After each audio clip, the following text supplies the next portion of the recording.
За сайн байцгаана уу. Өнөөдрийн хичээлээр энэ үүгцэн механизмын байрлалын планыг яг энэ үүгцэн хэмжээсээр нь зурх аргачлалаа танилцсанаа. За манай дээр ийм 5 хөдөлгөөнтэй мөчтэй үл хөдлөх нэг мөчтгөө 6 мөчт механизм өгсөн байна. За бодит хэмжээс мөн өгсөн байна. За мөн механизмын байгууллагын томьёо өгсөн байна. За тэгээд яг энэ байгууллагын томьёоныхын дарааллаар ном таслах аргаар бид нар энэ бодит хэмжээгээр нь масштаблаад байрлалын планыг зурах юм байна. За тэгэхээр эхлээд бид нар зургийн MUL гэсэн масштаб сонгож байгаа. Зургийн MUL гэсэн масштаб. За зургийн MUL масштабыг сонгохдоо эндээс аль нэг мөчөө за би л А мөчийг за АА гэдэг маань одоо би энэ дээр зурах яг бодит хэмжээ хувааж өгнө гэсэн үг байна. За манай LA 0 цууны 7 м хуваахын. За А мөчийг би 30 мм-ээр зуръя гэдээ бодчих. За тэгэхэд манай масштаб маань тэг бүхэл 10,000-ны 23 метрийг хуваахын миллиметр гэсэн үг. Метрийг хуваахын миллиметр.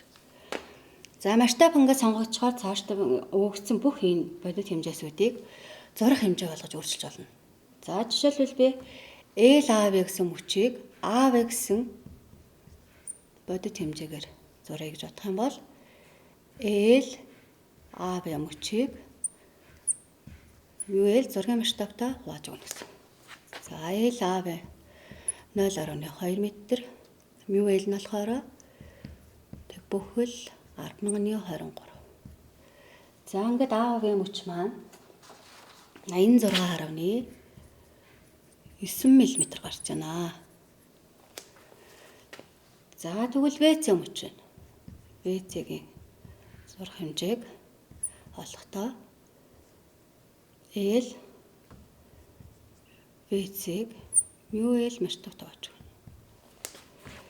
За L ВЦ тэг 108 масштаб маань тэг бүхэл 23 мм.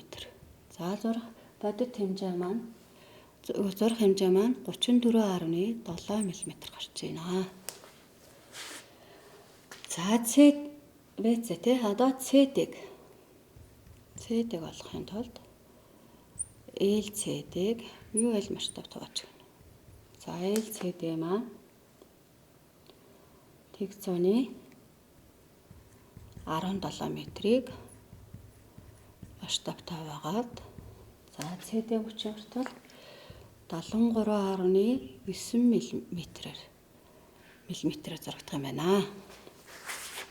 За LVD буюу VD мөчийн зурх хэмжээг олохдоо LVD масштабтай болж өгнө.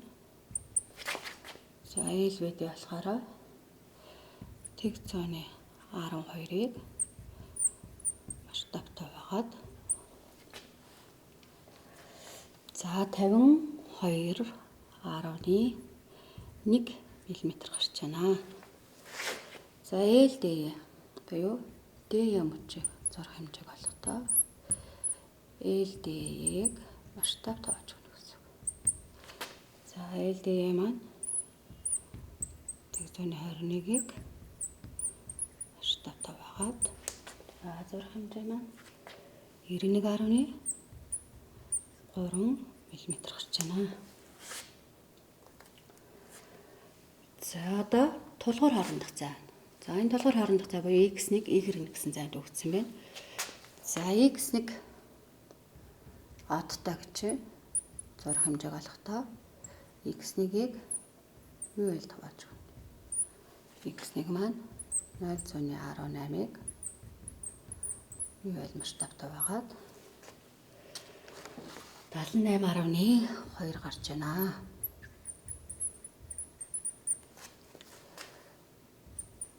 За y1 оддог зурх хэмжээг олохдоо бодит хэмжээг зургийн масштабтай байгаа. За y1 тэг 100-ны 15-ыг масштабтай байгаад 65.2 мм.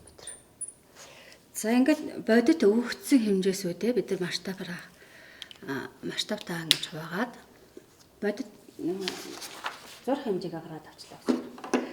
За одоо энэ хэмжээгээр зурнаа. Энэ хэмжээгээр зурна. За эхэлж зурхтаа толгуур хоорондох цайхаараа эхлээд А болон С Е гэсэн үйл хөдлөх толгууруудаа цэгүүдээ тэмдэглэнэ гэсэн. За эхлээд дурын нэг цэг авч. За энэ нэг дурын цэг авч. Энийг цэгийг би А цэгээр сонгоч. А цэгээр сонгоч. За А-гаас С буюу X1 зурх хэмжээ маань 78.2. За 78.2-ыг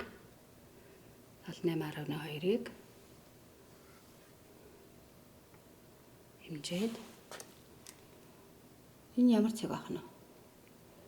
С цэг байх нь тий. Энэ бол С цэг байх. За Y1 хэмжээ маань зурх хэмжээ маань 65.2 гэсэн. За тэгвэл нэс дэшигээ 65.2 хэмжээд за ийшээгээ яах нь гүц шулуун татчих. За энэ ямар шулуун бэ гэхээр бидний 5 дахь мөчн маань X энлэх дагуу шилжиж буцаж авшрах шилжилт хийж байгаа. За энэ чиглүүлэгчийн дагуу шилжинэ гэсэн үг байна шүү. Е цэг маань яг аль байралд нь бол байгаа нь одоохондоо мэддэхгүй байна гэсэн үг. Энэ чиглүүлэгчийн дагуу ямар ч байсан Е цэг байрлах нэ. За ингээд толгуур хор. За эдгээр бүгдээрээ дандаа эргэх босоор холбогдсон үйл хөдлөх мөчтэйгөө холбогдсон толгуурууд байна. За одоо нэгдүгээр мөчөд байрлал. Нэгдүгээр мөчийн байрлал P1 ингэж өнцгөр өгөгдсөн байж байна.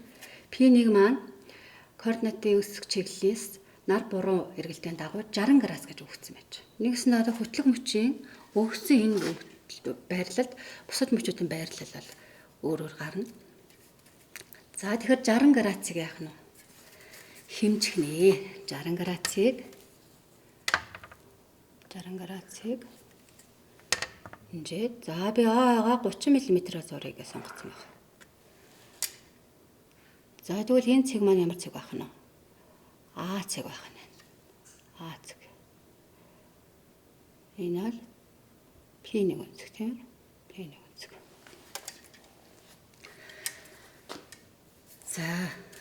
За одоо энэ цаашаа сурахтаа бид нар гортог ашиглаад нум таслах гаргаад бусад мөчүүдийн байрлал болсон.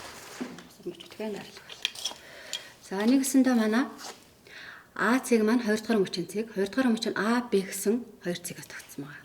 За АБ-г зурхтаа бид нар 86.9 мм-аар зуръя гэсэн. За 86.9 мм-ыг гортгон дээрээ тааруулаад А цэг дээр ятгаж агаад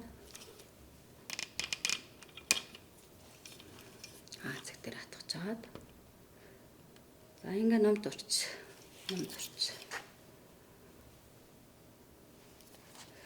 За харин ЦБ ана 3 дахь мөч маань гурвалж мөчөөс бүрдсэн байна. За 3 дахь мөчийн нэг тал нь ЦБ. ЦБ-г бид нар энд 34.7 мм-аар зуръя гэсэн байна. 34.7 мм. Гортон дээр тааруулаад С дээр атгаж агаад ном татчих. За энэ хоёрын огтлцсон цэг дээр юу гарч ирж байна вэ? Энэ хоёрын огтлцсон цэг дээр В цэг гарч ирж байгаа юм. В цэг. За энэ цэгүүдийн хооронд нь холбоч. Ага Б-тэйгээ В С-тэйг холбоч.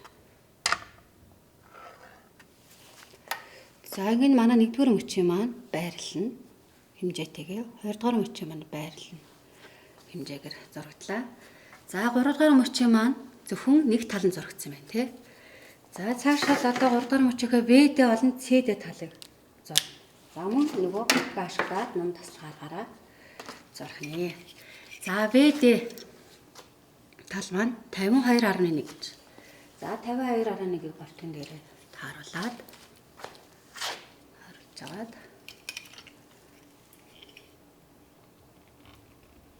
за ингээ ном татчих.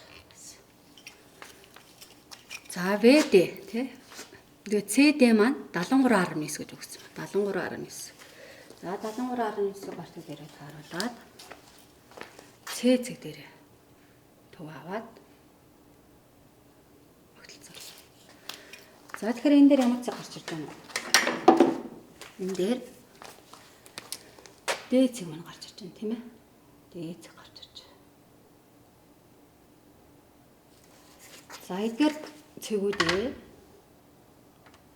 өөр хооронд нь холбоод өгчих юм бол энэ бол манай 3 дугаар мөчийн байрал нь хэмжээгээр зурагдлаа гэсэн үг байна шүү дээ. 3 дугаар мөчийн байрал хэмжээгээр зурагдлаа. За тэгвэл дээцэг маань 4 дугаар мөчийн цэг. 4 дугаар мөчийн нэг үзүүрийн цэг нь Е тий. За Д-ийн мөчийн урт энэ 91.3 гэж өгсөн байна. Тэгэхээр 91.3-ыг